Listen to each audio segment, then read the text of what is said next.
اعوذ باللہ من الشیطان الرجیم بسم اللہ الرحمن الرحیم السلام علیکم ورحمۃ اللہ وبرکاتہ۔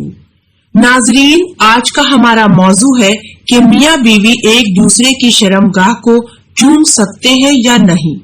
اس مسئلے کی طرف جانے سے پہلے میں تنگ نظر لوگوں کو بتا دوں کہ آپ لوگوں کو اعتراض ہوتا ہے کہ ایک عورت دین کو سکھائے مردوں کے ہوتے ہوئے، تو یہ یاد رکھیے آپ صلی اللہ علیہ وآلہ وسلم نے اپنی ازواج مطہرات کے ذریعے ہی دین کو پھیلایا تھا۔ جو مسائل صحابہ نہیں بتا سکتے تھے وہ مسائل ازواج مطہرات ہمیں بتا کر گئیں۔ وہ مسائل ہمیں ازواج مطہرات کے ذریعے ملے۔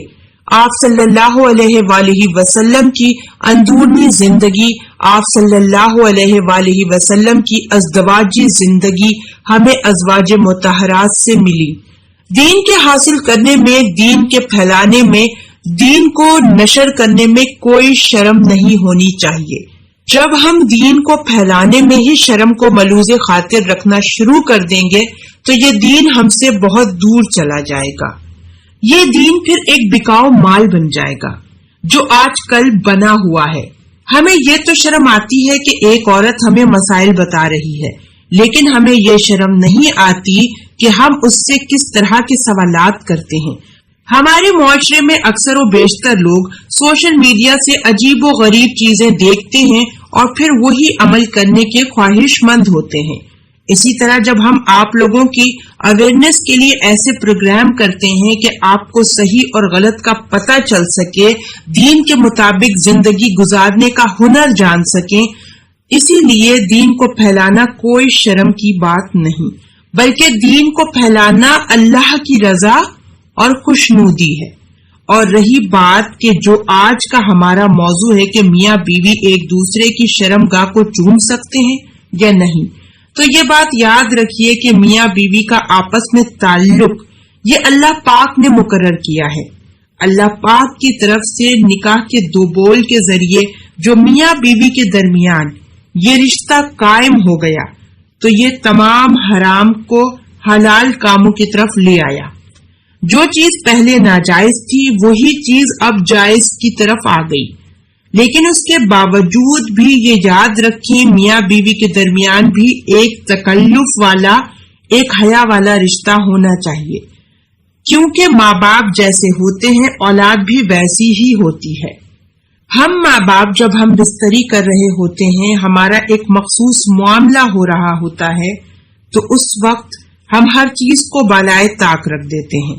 ہم اس وقت ہر چیز کو بھول جاتے ہیں اپنی اندرونی خواہش کی وجہ سے، اپنی اندرونی حوث کی وجہ سے۔ یہ یاد رکھیں، ہم بستری کے وقت ماں باپ جس حالت میں ہوتے ہیں، ماں باپ کے اندر کی جو کیفیت ہوتی ہے، اسی حالت میں اگر حمل ٹھہر جائے تو بچے میں بھی بھرپور طریقے سے وہی اثر آ جایا کرتا ہے۔ اللہ پاک حیا والے ہیں اور حیا کو پسند فرماتے ہیں، اور انسان جب برہنہ ہوتا ہے تو شیطان اس کے قریب آ جاتا ہے اور فرشتے اس سے بہت دور چلے جاتے ہیں۔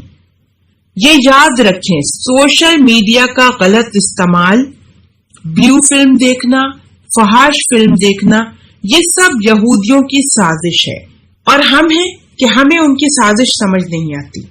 ہمیں ان چیزوں سے بچنا چاہیے، لیکن ہم انہیں دیکھ کر انہی چیزوں پر عمل پیرا ہونے کے خواہش مند ہو جاتے ہیں اور دین کو بھول جاتے ہیں کہ دراصل دین ہمیں کیا سمجھاتا ہے۔